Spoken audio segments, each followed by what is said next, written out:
noite, irmãos. Espero que todos estejam bem. Quero saudar os irmãos com a paz do Senhor Jesus, os que nos acompanham pela internet.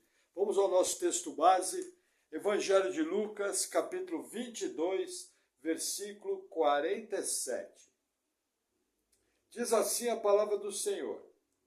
E estando ele ainda a falar, surgiu uma multidão, e um dos 12, que se chamava Judas, ia diante dela, e chegou-se a Jesus para o beijar.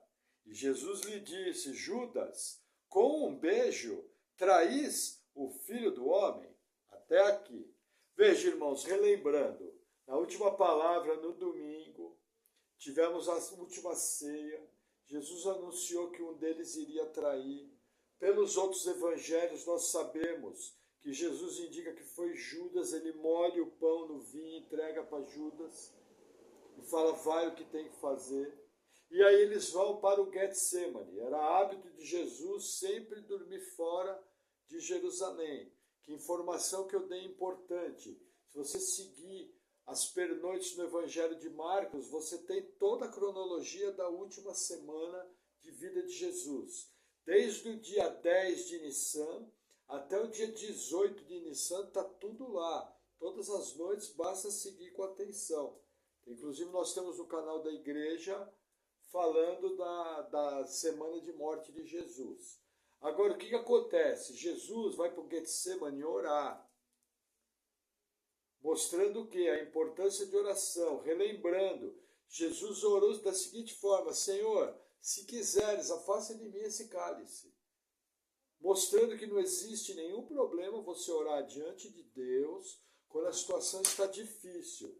Agora, Jesus completa a oração da seguinte maneira, mas seja feita a tua vontade, não a minha. Isso é muito importante, por quê? Porque Jesus mostra que ele estava submisso à vontade de Deus. E aí, no Getsemane, ele dá mais uma orientação aos discípulos, para que os discípulos orassem, para que eles não caíssem em tentação. Qual seria a tentação? A tentação de fugirem, de se dispersarem diante da prisão de Jesus. Lembra que eu expliquei que tentação é nossos apetites carnais, em determinados momentos eles vão contrários à vontade de Deus. Sempre que alguém está recebendo essa pressão da sua vontade pecaminosa contra a vontade de Deus, a Bíblia diz que nós estamos debaixo de tentação. Isso explica muito bem aquele texto de Tiago, onde nós aprendemos que Deus a ninguém tenta, que nós somos tentados pelas nossas próprias concupiscências. O que é essa palavra concupiscência? É os nossos desejos pecaminosos. Essa é a tradução. E o que nós vamos ver aqui mais à frente? Nós vamos ver que realmente o que Jesus falou vai acontecer. Porque os discípulos, na sua maioria, vão se dispersar durante a prisão de Jesus. E quando eles estão no Getsemane, essa multidão chega, nós temos que entender o quadro, chega com tochas. É noite escura. Entendeu? Aqui provavelmente a lua ainda não tinha aparecido, porque é boca da noite. Nós sabemos que naquela semana estava em lua cheia. Olha que interessante. Mas pastor, como você sabe que estava em lua cheia? Porque o calendário de Israel era lunar, e o mês abria na lua nova, e 2 semanas depois você estava em lua cheia plena. Vocês vão entender a importância disso no próximo dia de estudo, quando nós vemos a morte de Jesus, o que aconteceu quando ele morreu. Que o céu ficou totalmente escuro. Então é muito importante você saber que é lua cheia ali. Entendeu? Então tudo isso, quando você estuda com calma a Bíblia, você tem condição de prever. Então, por exemplo, naquele ponto eles tiveram que procurar Jesus. E quando eles encontram, Judas vem e dá um beijo em Jesus. Por quê? Porque o outro evangelho mostra que aquele que ele beijasse Ele estaria indicando para a guarda do Sinédrio que ele era o Cristo. Eles não queriam prender mais ninguém, eles queriam prender a Jesus. Eles não estavam atrás dos discípulos. Amém? E a narrativa vai continuar. Versículo 49. Diz assim: E vendo os que estavam com ele o que ia suceder, disseram-lhe: Senhor, feriremos a espada? E um deles feriu o servo do sumo sacerdote e cortou-lhe a orelha direita. E, respondendo Jesus, disse: Deixai-os, basta. E tocando-lhe a orelha, o curou.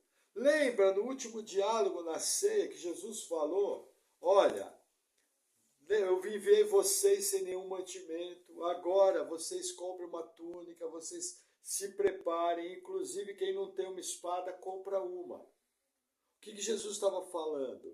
Que nas missões, enquanto ele estava presente, eles experimentaram o extraordinário de Deus.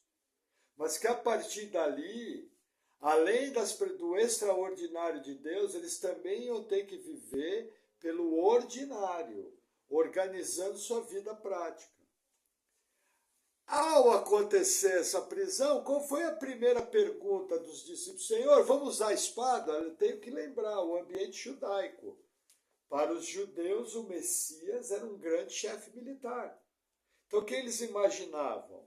Por exemplo, vou dar um exemplo claro. Da mesma maneira que Gideão venceu um exército enorme com 300 homens, eles imaginavam que de alguma forma, sendo chefiados pelo Messias, eles poderiam vencer uma guerra contra os romanos facilmente. Esse é o quadro. Agora, não bastasse isso, um dos discípulos, que nós sabemos que foi Pedro, saca a espada e vai para cima e desfere um golpe mortal, no qual ele corta a orelha, inclusive de um parente do sumo sacerdote. O outro evangelho dá o nome desse parente, o nome dele era Malco. E aí Jesus realiza um milagre. Jesus cura instantaneamente a orelha. O que eu tenho que entender? Aquele ataque de Pedro, ele seria réu de morte.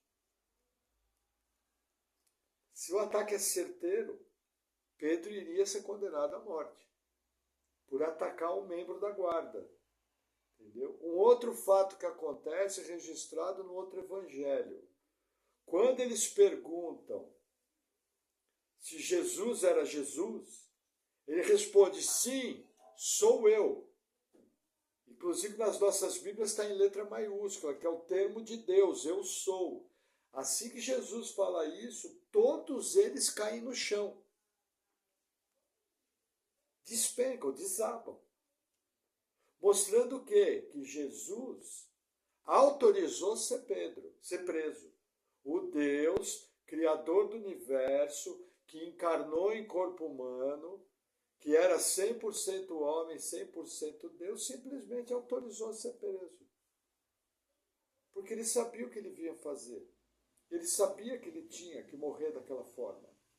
Foi tudo planejado antes que existisse o mundo. Isso é muito importante você saber. Inclusive, essa reunião aqui já estava planejada por Deus. E hoje no mundo, todas as reuniões no mundo em que a turma está se reunindo nesse momento, também já estava planejado por Deus. Por quê? Porque nada escapa do controle do Todo-Poderoso. Sabedor disso, eu ando com muito mais paz, muito mais tranquilidade.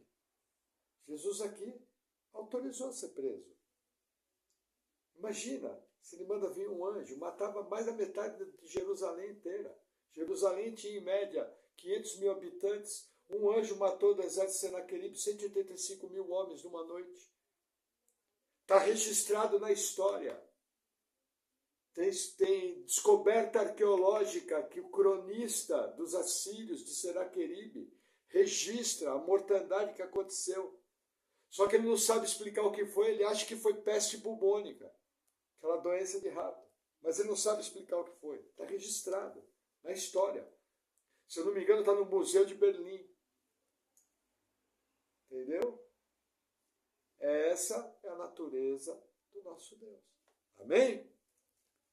Vamos seguir um pouquinho. Versículo 52. E disse Jesus aos principais sacerdotes e capitães do templo e anciãos que tinham ido contra ele: saístes como um salteador, com espadas e varapaus, tendo estado todos os dias convosco no templo, e não estendestes as mãos contra mim, mas essa é a vossa hora e o poder das trevas. Olha que interessante. Jesus fala, gente, vocês podiam ter me prendido no templo, por que vocês vieram me prender à noite? A Bíblia explica, porque eles tinham medo do tumulto do povo. Agora, Jesus traz uma informação que quando você vê o que aconteceu com Judas, você percebe que também houve todo um conchavo espiritual. Porque Jesus fala, essa é a hora das trevas, aqui é mundo espiritual maligno. Então o que eu tenho que entender? Por que os sacerdotes prenderam Jesus? Porque eles quiseram. Eles agiram dessa forma por quê? Por causa da sua natureza caída. Só isso? Não. Também houve inspiração maligna. Agora, tudo isso aconteceu para cumprir a vontade de Deus. Então é importante eu conhecer a situação e entender que eles vão ser responsabilizados por isso. Eles fizeram porque eles quiseram. Passagens anteriores no Evangelho, Jesus fala, eles falam, diz para nós se é o Cristo. E Jesus fala, eu já falei, mas vocês não creram. Imagina a incredulidade humana. Diante de todos os milagres que Jesus fez, eles não creram. Imagina o tamanho da incredulidade. Percebe por que salvação é milagre? É um mistério operado por Deus, o poder do Espírito Santo, que nós não sabemos o que acontece. Por isso que alguns teólogos, inclusive, comparam o novo nascimento à criação do universo. Para vocês terem uma ideia do milagre que aconteceu no seu espírito. Nós estávamos mortos. Um morto não faz nada. É necessário uma ação de Deus. Mas, pastor, eu creio. Lógico que você creu. Você não é um robô. Você creu conscientemente, conforme toda a sua vontade. Mas você só foi capaz de crer porque Deus agiu. Foi obra dele. Você nasceu de novo pelo poder de Deus. Como foi isso? Nós não sabemos. Sabemos que foi pela graça e que até a fé para a gente crer foi Deus que deu. Agora, como foi, nós não sabemos. A Bíblia não registra. Quem falar que sabe, está chutando. Eu, como sou limitado no meu conhecimento bíblico, eu só leio o que a Bíblia diz, que eu acho que é mais seguro. Melhor do que supor, né, Diego? Mas vamos seguir. Versículo 54. Então, prendendo, o levaram e o puseram na casa do sumo sacerdote. E Pedro seguia-o de longe. E, havendo-se acendido fogo no meio do pátio, estando todos sentados, assentou-se Pedro entre eles. Olha que interessante, veja. Havia o antigo sumo sacerdote Anás, e ele era sogro do sumo sacerdote atual, Caifás. Provavelmente a residência deles estava no mesmo terreno. Deviam ser casas grandes, porque eles eram membros do Sinédrio, provavelmente saduceus, da casa de Zadok. Nosso professor de escola bíblica vai explicar isso melhor no período intertestamentário. Eles eram gente rica, gente importante. E provavelmente a casa deles estava ligada, e foi ligado um fogo no pátio. Agora, o que eu quero que você entenda. Pedro foi muito corajoso seguindo a multidão. Esse detalhe passa desapercebido.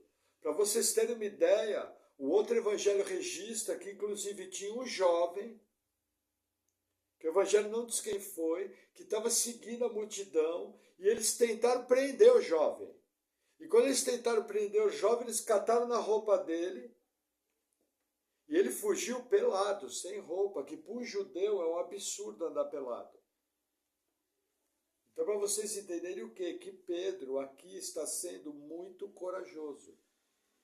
Só que eu tenho que lembrar o quê? Pedro está agindo no esforço próprio. Quando Jesus falou que eu feri o pastor, as ovelhas, Pedro falou, não, eu vou contigo, nunca te negarei. Tudo confiança própria. Só que na hora de orar para não cair em tentação, Pedro dormiu. Na hora de puxar a espada no braço forte, Pedro cometeu um crime terrível. Jesus teve que consertar, colar a orelha. Pedro está agindo aqui apenas à força do seu braço. Mas isso não muda o fato que ele foi corajoso. Amém? Aí vamos seguir, versículo 56. E como certa criada, vendo estar assentado ao fogo, pusesse os olhos nele, disse, esse também estava com ele. Porém, ele negou, dizendo, mulher, não o conheço. E um pouco depois, vendo o outro, disse, tu és também deles. Mas Pedro disse, homem, não sou. Lembra que Jesus falou que Pedro negaria ele 3 vezes? Lembra que eu expliquei que a questão do galo cantar estava ligado ao quê? O amanhecer. Cada evangelista deu uma descrição do fato.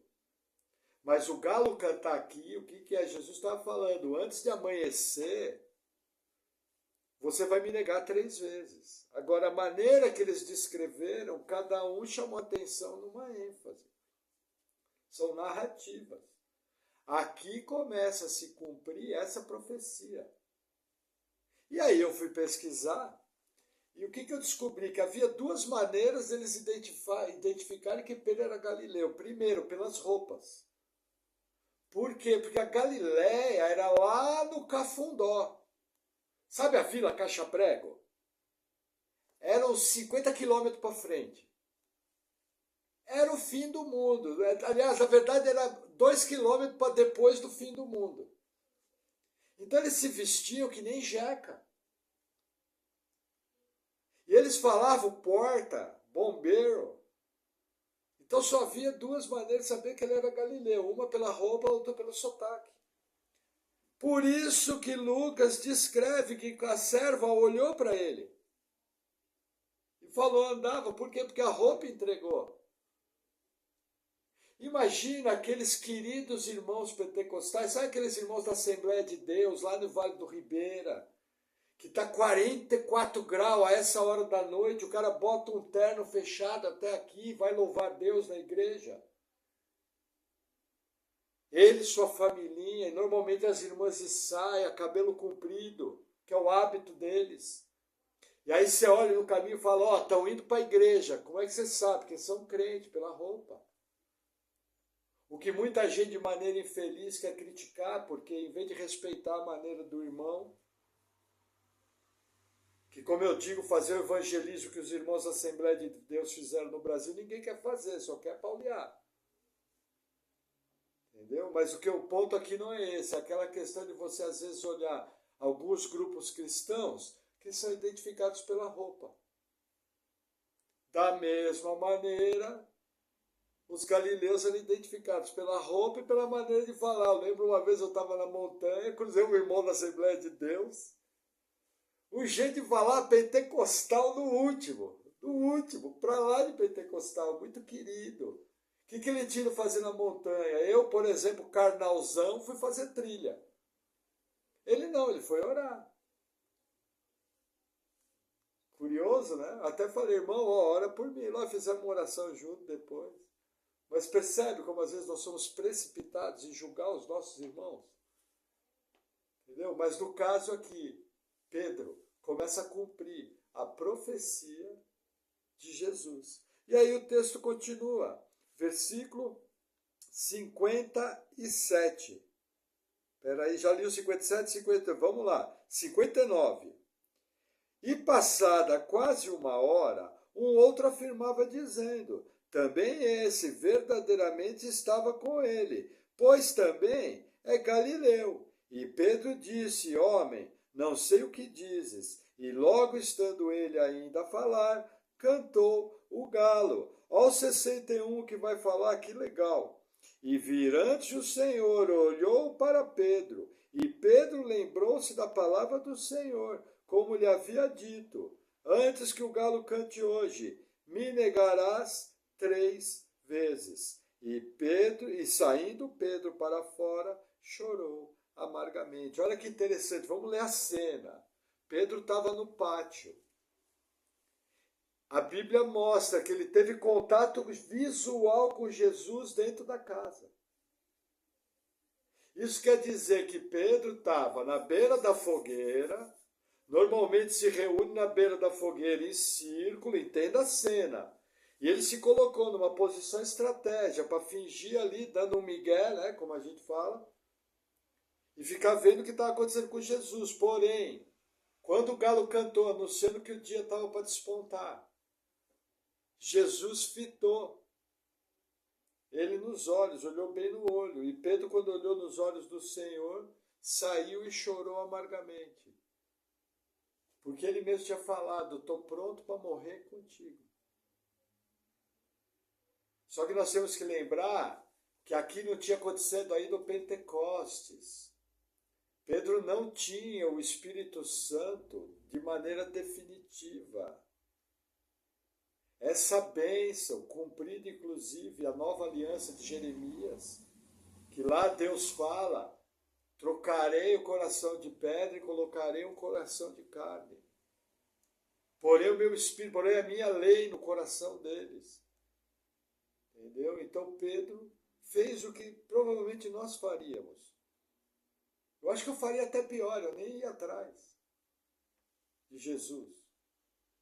Ou ia arrumar um cantinho no muro para dar uma olhada por cima, meio de longe, entendeu? Só que Pedro aqui, amargamente, ele foi obrigado a ver de uma forma triste, que ele não era tão forte quanto pensava. Porém, mais para frente, revestido do poder do Espírito Santo, esse Pedro ia ajudar a colocar fogo no mundo. Porque até em Roma, Pedro pregou. Então, para vocês terem uma ideia, a ousadia de Pedro foi enorme. Mas aqui é uma situação mostrando, ó, tem que agir no poder de Deus. O que é importante saber aqui? Esse julgamento de Jesus que está acontecendo aqui é totalmente ilegal. A lei judaica proibia, a prática da lei judaica proibia julgamentos noturnos. Que mais? Como eles queriam matar Jesus, tinha que ser 2 julgamentos. Isso era a prática. Que mais? Tinha que ter um advogado formal, nomeado pelo Sinédrio, para defender Jesus. Jesus jamais poderia fazer sua autodefesa. Só aqui 3 ilegalidades. Entende o que está acontecendo? Entende por que eles foram durante a noite e prenderam Jesus às escuras? Eles fizeram tudo muito bem pensado, coisa planejada. Entendeu? Tudo ali, no capricho. Filhos de Belial. Amém? Vamos seguir. Versículo 63. E os homens que detinham Jesus zombavam dele, ferindo, e vedando-lhe os olhos, feriram-no no rosto, e perguntavam-lhe, dizendo: profetiza, quem é que te feriu? E outras muitas coisas diziam contra ele, blasfemando. Olha que interessante. Eles não podiam agredir Jesus. Lembra quando Paulo está diante do Sinédrio e dão um tapa em Paulo? O sumo sacerdote sinaliza para esbofetear Paulo e sai sangue. Paulo chama o sumo sacerdote de parede branqueada, sepulcro caiado. E aí fala: como é que você ousa injuriar o sumo sacerdote? Ele falou: não sabia que ele era sumo sacerdote. Eles não podiam agredir. Era proibido, a 4ª legalidade. Porque aqui, inclusive, Jesus nem tinha sido condenado ainda. Entende o quadro? A que Jesus submeteu? O que é importante? Muitas vezes nós falamos, Senhor, é muita injustiça contra mim. Já teve esse sentimento? Eu já tive. Mas aí tem que lembrar de Jesus, né? Mais injustiça do que ele, imagina, você não tem nenhum pecado. Imagina, você não tem nenhum pecado, lembrei de algo interessante, você ir na fila de um batismo de pecadores, sabendo o pecado de todo mundo que estava na fila, e sabendo inclusive o pecado do ministrante do batismo, que era o João Batista. Irmão, Jesus é Deus? Sim ou não? Me ajuda, Diego? Sim. Deus sabe de tudo que passa, conhece a vida de todo mundo. Você está entendendo a cena? Então, irmão, quando você se sentir injustiçado, é melhor orar assim, Senhor, o Senhor que foi o mais injustiçado, me ajuda nisso. Porque eu não estou lidando bem com isso. E não está fácil. Mas aí você encerra que nem a oração de Jesus no Getsemane, mas seja feita a tua vontade, não a minha. Entendeu? E aí o texto vai seguir, versículo 66.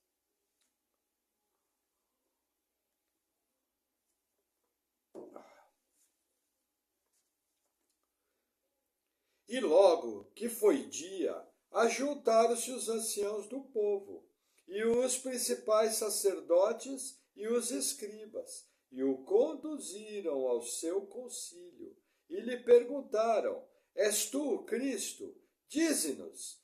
E replicou-lhes, se vô-lo disser, não o crereis. Olha que interessante, gente. Aqui eles começam a fazer o julgamento oficial. Na maior cara de pau, tudo que Jesus está registrado nos outros evangelhos, na madrugada, na calada da noite, na surdina, espancando o prisioneiro. E aqui eles chegam na maior cara dura, chegam para Jesus e falam, é você o Cristo? Olha que interessante. Se Jesus dissesse que ele era o Cristo, eles não teriam muito do que se acusar. Entendeu? Talvez os romanos poderiam acusar, porque os romanos sabiam que o Cristo era tido como um grande general, que ia libertar Israel. Mas mesmo assim, Jesus chega para eles e fala, se eu disser que eu sou o Cristo, vocês não vão crer. Irmãos, tem gente que é assim, você vai pregar, vai pregar, vai pregar e não vai crer. Agora, como nós não sabemos quem são os eleitos do Senhor, eu simplesmente prego. Eu não tenho poder de salvar ninguém mesmo. Por mais bonito que eu prego. Irmãos, quem prega mais bonito? O pastor Maurício ou o apóstolo Paulo?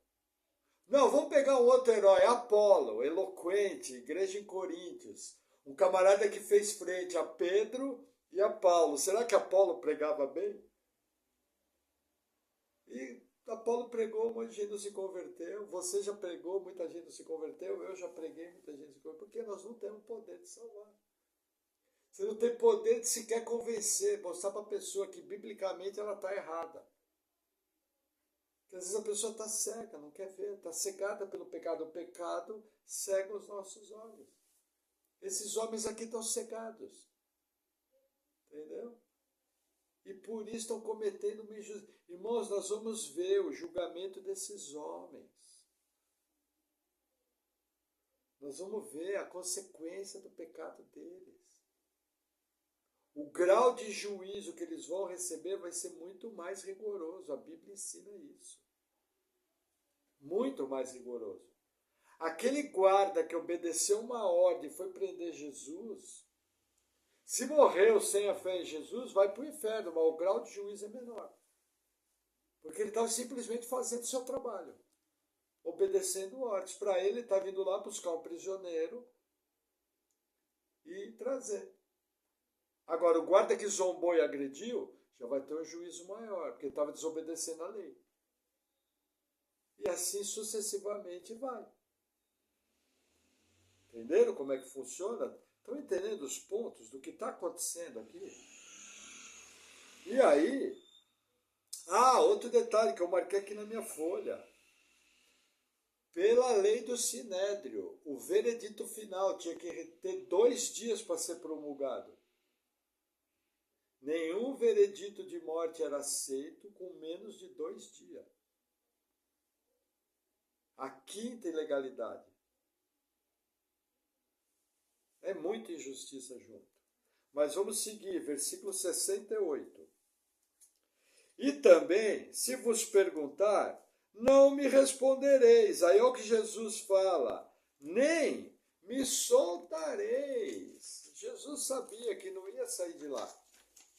Interessante, né? São detalhes muito importantes. E o 69. Desde agora o Filho do Homem se assentará à direita do poder de Deus. Aqui Jesus mexe no vespeiro. O que Jesus está fazendo? Aqui ele está trazendo para si o título Filho do Homem. Olha que está em letra maiúscula na sua tradução. Da onde Jesus tirou esse título? Livro do profeta Daniel, capítulo 7. Quando Daniel tem a visão do Filho do Homem vindo de uma nuvem para julgar a terra. Filho do Homem era uma das atribuições messiânicas. E ao Jesus dizer que se assentaria do lado direito do trono de Deus, isso ofendeu profundamente as autoridades judaicas. Agora, Jesus fez essa afirmação, mas ela não era uma afirmação digna de morte ainda. Jesus foi morto injustamente. Pastor, como é que você sabe? É só ler a Bíblia. Pilatos fala, eu não vi nenhum crime na Herodes, que era cruel, também não viu crime nenhum, devolveu para Pilatos. Nós vamos ver isso mais à frente. Mas olha o que eles vão fazer, eles vão torcer tudo. Porque eles querem acabar com o problema. Versículo 70. E disseram todos, logo és tu o Filho de Deus? E ele lhes disse, vós dizeis que eu sou. E olha o que eles fazem. Então disseram, de que mais testemunho necessitamos? Pois nós mesmos o ouvimos da sua boca. Olha que interessante, por quê? Dizer que era o Filho de Deus era blasfêmia. A acusação aqui era de blasfêmia. Blasfêmia era digna de morte na lei judaica.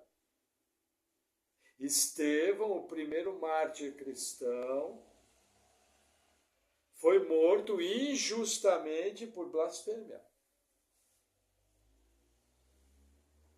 E aqui Jesus vai acontecer a mesma coisa. E é tão injusto que dizer que é filho de Deus não é crime na lei romana. Porque os romanos davam liberdade de todas as religiões. Bastava queimar incenso para o imperador, como Deus. Uma vez por ano você ia lá, queimava o incenso, pegava seu livre-conduto, que era um documento que você queimou incenso para o imperador, sabe? Já naquela época existiam essas coisas, esse controle do Estado em cima do que as pessoas fazem ou não. Já havia esse tipo de opressão maluca, inaceitável, mas desde que o mundo é assim. Queimar incenso era uma adoração. Queimar incenso ao imperador, adorava o imperador como Deus. Entendeu? E aí o que acontece? O único povo que não precisava queimar incenso para o imperador era o povo judeu. Eles eram liberados. Entende? Então o que acontece aqui? Jesus é acusado de maneira injusta.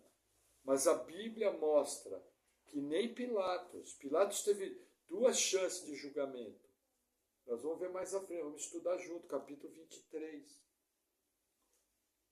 Pilatos está em Jerusalém, a Páscoa era uma época importante, poderia haver uma revolta, poderia aparecer um falso Messias, como o livro de Atos registra, fala lá de um egípcio que se levantou. Entendeu? Então assim, coisa séria. A Judéia era um barril de pólvora. A província, talvez a província mais problemática dos romanos era a Judéia. Entendeu? Então o que acontece? Jesus está sendo acusado injustamente. Ele não falou que ele era o Filho de Deus. Ele falou ao contrário. Vocês disseram. Eu já vi alguns pregadores, não vou questionar aqui os motivos, dizendo que para eles isso aqui foi uma confissão de Jesus. Até onde eu estudei o texto, não vi isso. Todos os estudos que eu fiz, os comentaristas falavam que Jesus foi. Eles disseram que Jesus era Filho de Deus, não Jesus falou. E quando você lê letra preta no papel branco dos 4 evangelhos, esse ponto aqui eles são idênticos. A acusação veio do Sinédrio. E aí, no capítulo 23, eles vão começar a tratar de executar Jesus, coisa que eles não tinham autoridade. Eles não podiam fazer isso. Isso é uma coisa muito interessante. Aí você pergunta, mas pastor, como que pode acontecer uma coisa dessa, dos homens estarem diante do próprio Cristo e negarem a Deus? Aí eu separei algumas passagens para nós analisarmos. Veja que interessante, o problema do pecado na humanidade. Primeiro, próximo evangelho, evangelho de João, capítulo 3. Olha que interessante. João 3, versículo 36. Olha que interessante. Aquele que crê no Filho tem a vida eterna, mas aquele que não crê no Filho não verá a vida, mas a ira de Deus sobre ele permanece. Olha que interessante. Quem não crê já está condenado. O mesmo Evangelho de João fala. Pastor, e o índio que vive lá numa tribo isolada na Amazônia? Nunca ouviu falar de Jesus. O que vai acontecer com ele? Vai para o inferno. Por quê? Porque Romanos 2 explica, os que sem lei pecaram, também sem lei serão condenados, porque Deus colocou a sua lei no coração deles, para pecar. Eu preciso transgredir a lei que Deus colocou no meu coração, e eu sou responsável. Eu tenho que agir contrário à minha consciência para pecar. Interessante, né? Veja que interessante o raciocínio. Se morrer sem ouvir o Evangelho fosse sinal de salvação, por que Jesus mandava pregar o Evangelho? Então era melhor não pregar, ficava todo mundo quieto. Aquele seu amigo cachaceiro, mulherengo, que não quer saber de Deus, você não abrir a boca de Jesus. Aí Deus não perdoa o que não conhece, que não faz? Romanos explica que não. Romanos explica que Deus não faz acepção de pessoas. Sim, eu digo assim, que quando a gente se converte, né, os pastores, creio que o Senhor também vê isso, e assim, o pecado da ignorância é perdoado. Ah, sim, mas você se converteu, você creu. Mas eu escutei, viu, cara? Que Sim, ele não escutou, ele não creu. Ele vai ser julgado pela lei do coração, é que a Bíblia fala. Difícil, né? Às vezes é meio complicado de entender, né? Aí ele vai ser julgado conforme ele aprendeu. Não, conforme a lei do coração. Então, conforme a lei que ele aprendeu. Não, a lei de Deus. A Bíblia fala... Você nunca escutou a lei de Deus. Porque Romanos explica. Quer ver? Vamos lá, só um minutinho. Vamos lá, Romanos 2. Melhor deixar a Bíblia falar que ela é melhor do que eu. Eu sou meio fraco nisso aí. Vamos lá. Carta de Paulo aos Romanos, capítulo 2. Olha que interessante. Ó, Romanos 2, versículo 14. Entendeu? Olha que interessante. Romanos 2, 14. Porque quando os gentios que não têm lei fazem naturalmente as coisas que são da lei, não tendo eles lei, para si mesmos são lei, os quais mostram a obra da lei escrita em seus corações, testificando juntamente a sua consciência e os seus pensamentos, quer acusando-os, quer defendendo-os. No dia em que Deus há de julgar os segredos do homem, por Jesus Cristo, segundo o meu evangelho. O que está dizendo aqui? Que eles têm a lei de Deus gravada. Qual que é o problema nosso? Nós queremos raciocinar algo que a Bíblia não explica. A Bíblia só fala, olha, Deus deu a sua lei no coração deles, essa lei ou aprova ou reprova, e eles são responsáveis. Aí, certa vez, eu ouvi, vale a pena completar um pensamento, eu ouvi perguntar para o pastor, pastor, mas e se tiver um eleito lá no meio da tribo indígena? Não, boa pergunta. Veja, o eleito não foi escrito no livro da vida antes da fundação do mundo? Deus sabe se tem um eleito hoje numa tribo indígena na divisa do Amapá com a Guiana, ele sabe? Ou Deus esqueceu, escreveu o nome no livro da vida e esqueceu? Irmãos, é simples. A obra missionária chega de uma maneira ou de outra. A pessoa vai ouvir o evangelho. Pastor, e se não ouvir? Vai acontecer como no mundo muçulmano, que nós temos muitos registros. Está acontecendo há centenas. Gente no mundo muçulmano que está sonhando com Cristo. O evangelho está sendo pregado em sonho. E essas pessoas estão crendo. Deus movendo sobrenaturalmente. Por quê? Porque se o camarada é eleito, Deus vai buscar até de maneira sobrenatural. Entenderam? Você acha que as duas testemunhas, Elias e Enoque? Aí, veja, eu tenho essa pergunta respondida lá na página da igreja. É melhor você ver o estudo que eu trago ali todas as possibilidades. Entendeu? Mas tem uma chance de ser, nós não sabemos. Mas vamos mais um texto. Romanos capítulo 5. Para a gente encerrar. Irmãos, deixa eu falar uma coisa para vocês importante, inclusive quem está nos acompanhando pela internet. Existem algumas informações que a Bíblia dá que são contrárias ao que se ensina aí. Entendeu? Lembra aquela história do livre-arbítrio? Lembra que eu expliquei que você tem você tem escolha, vontade, você não tem livre-arbítrio? Mesma coisa em questão de salvação. Mas eu acho inconcebível, porque a Bíblia fala que Jesus morreu por todos. Sim. E você escolhe se você quer ir para o céu, a benção ou a maldição. Você escolhe, só tem esses dois caminhos. E como é que Deus fez ele para ir para o inferno? Não, veja, a Bíblia mostra que não tem um versículo bíblico que ensina que Deus predestinou alguém ao inferno. A Bíblia mostra que a pessoa vai para o inferno porque ela não creu, ela sim. Pecadora em coisa. Não, mas ela escolheu. Eu não creio, veja. Ela escolheu, porque a Bíblia também fala que Deus deseja que todos... As passagens que falam que é desejo que todos se salvem, quando você analisa o contexto da passagem, tem estudo no grupo da igreja, no canal do YouTube, mostra o quê? Que é todos os tipos de homens, judeus e gregos, ricos e pobres, homens e mulheres. Quando você lê o capítulo, se eu isolar o versículo, parece que é todos.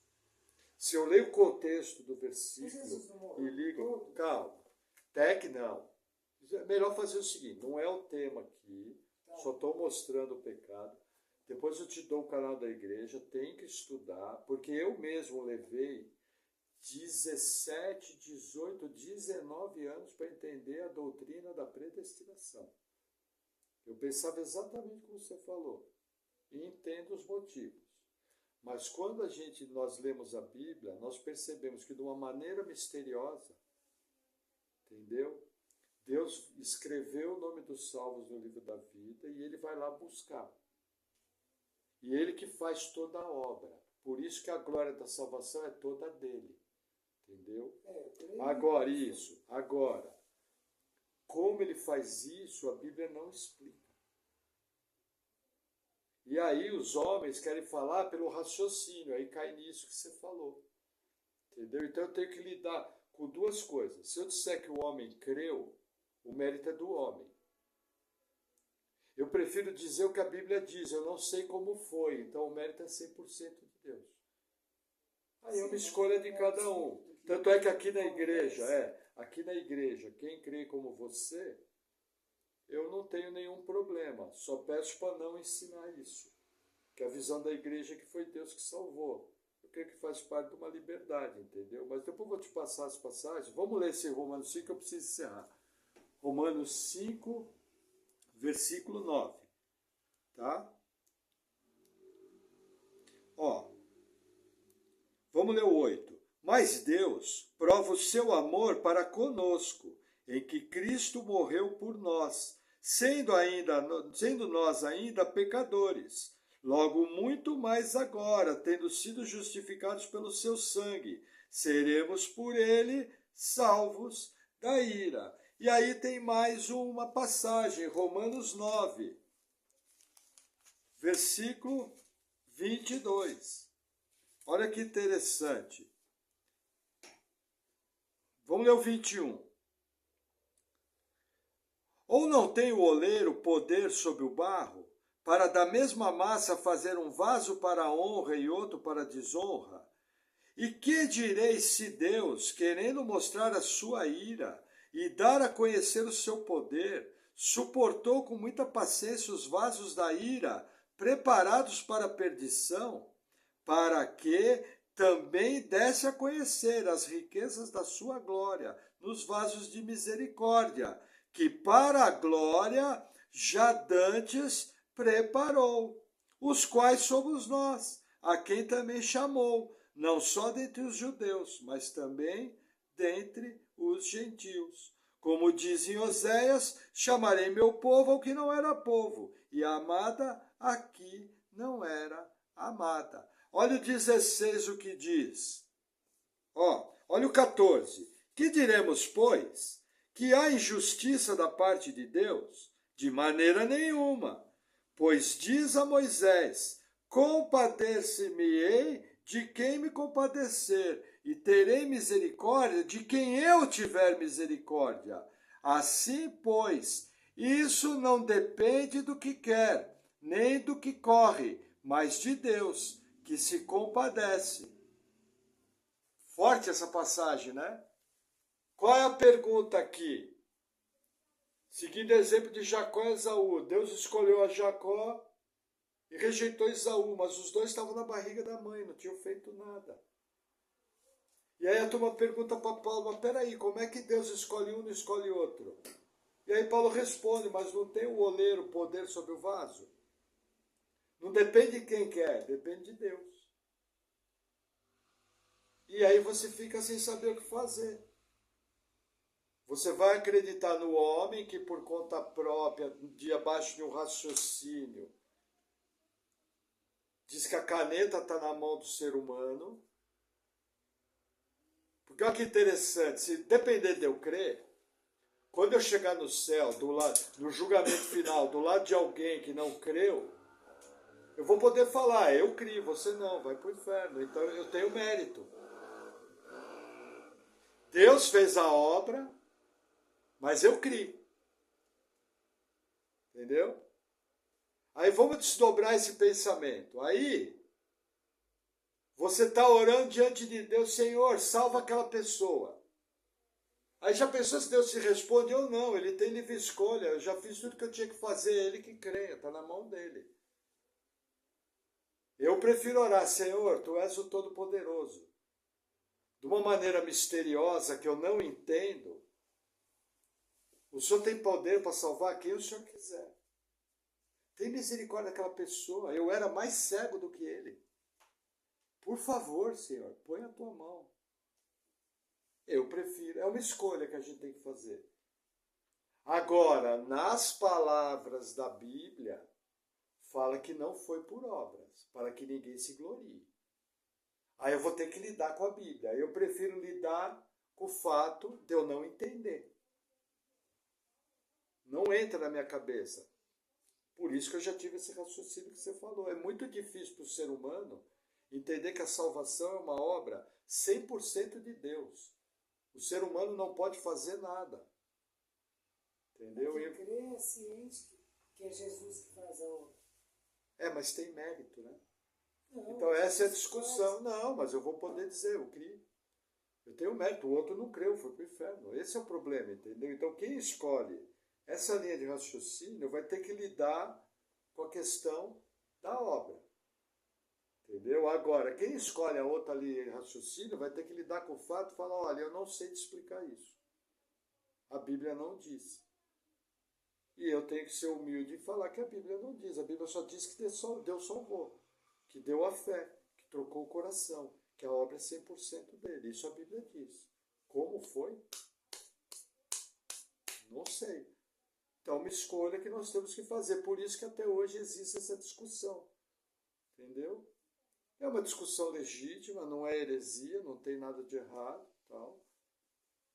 Mas vale a pena estudar o assunto, que eu acho que fica bem mais simples quando você joga toda a responsabilidade na mão de Deus, fica bem melhor. Para os versículos bíblicos, entendeu? Não para minha mente, porque me humilha. Amém? Sabedores disso, para nós concluirmos. Veja, ninguém mais injustiçado do que Jesus. Ele se ofereceu por sacrifício. Ele vai morrer na cruz do Calvário. Ele vai fazer com que nós possamos ouvir o Evangelho. Efésios 2 mostra que ele vai nos vivificar. Não apenas isso, até a fé para crer, ele que vai dar. Sabedores disso, qual é o coração agradecido que nós temos que ter em relação a Jesus Cristo, que fez toda essa obra, que nenhum de nós poderia fazer. Obra tal que muitas coisas eu não entendo. E muitas coisas ela humilha a nossa sabedoria. Então essas questões, inclusive, nos questiona. A gente deveria perguntar, Senhor, por que eu? Eu olho para a minha vida, eu vejo que eu mereci inferno. Eu não sou melhor do que ninguém. Passa muito mais gente ali na rua que é muito melhor do que eu, muito mais caráter do que eu tinha. Eu conheço gente que está nas religiões que praticou até hoje muito mais obras do que eu já pratiquei. E eles vão ser condenados porque não creram no Cristo. Aí a grande pergunta não é como Deus fez. A grande pergunta, eu aqui vou fazer minhas as palavras do reverendo Davi Charles Gomes, da Igreja Presbiteriana lá da Avenida Paulista, um homem de Deus. Sempre eu vou me perguntar, Senhor, por que eu? Por que eu? Eu não merecia. E o Senhor me amou. E morreu para que eu tivesse vida e vida em abundância. E me salvou. Amém? Amém. Vamos orar? Vou gravar a oração. Senhor, eu te agradeço, Pai, por tua obra salvadora. Peço em nome de Jesus que o Senhor venha nos dando entendimento daquilo que o Senhor fez, de tudo aquilo que o Senhor passou por amor de nós. Que nós possamos compreender que a nossa vida não é um acaso. Desde o primeiro momento, lá na eternidade passada, o Senhor já havia planejado tudo e graciosamente o Senhor nos deu o presente da salvação. E quando nós éramos inimigos teus, o Senhor muito nos amou e nos vivificou para que nos tornássemos teus filhos através da fé no Evangelho. Senhor, obrigado por tua obra salvadora. Eu quero aqui registrar, Senhor, a nossa oração como igreja, por todas as pessoas que temos contato, que temos pregado o Evangelho. Senhor, vem operando o teu milagre, vem com o teu poder, que eles possam se arrepender dos seus pecados, crer em Cristo e estar andando em novidade de vida. Nós oramos essas coisas em nome de Jesus. Amém. Amém, irmãos. Glória a Deus. Amém. Irmãos, se alguém